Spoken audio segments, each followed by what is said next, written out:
Another bad feature introduced in Java over the recent years is the ability to define static methods in our interfaces. So here we can define a static method like this. Static double get taxable income.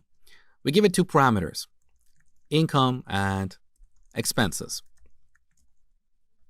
All right. And then we return income minus expenses. So what is wrong with this? Well, if you have been paying attention to everything we talked about, you should know the answer. The problem is that this interface has implementation, it has code, it has logic, and this logic can change in the future. Now here we're dealing with a very simple logic that will probably never change, but I've seen people adding several methods to an interface, each 10 lines or more. Unbelievable.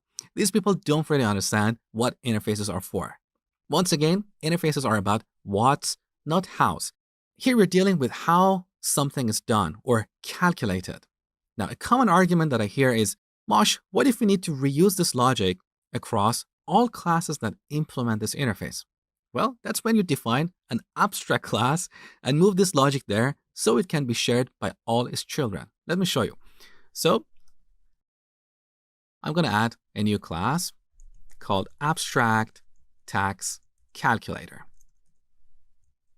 We're going to make this abstract.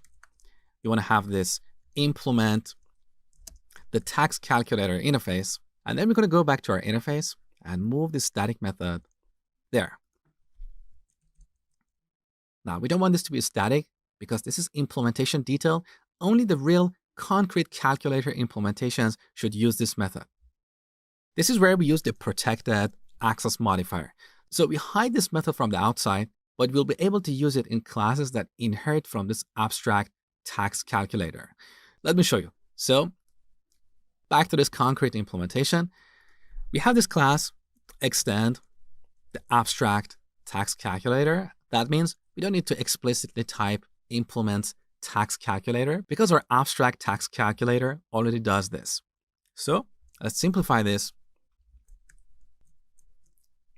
Now in this class, we can access get taxable income method. So we have inherited some reusable logic, and this logic is hidden from the outside. We have kept our contract simple and clean. So avoid static methods in interfaces. Whenever you're defining logic, you're dealing with hows. Hows don't belong to interfaces. They belong to classes.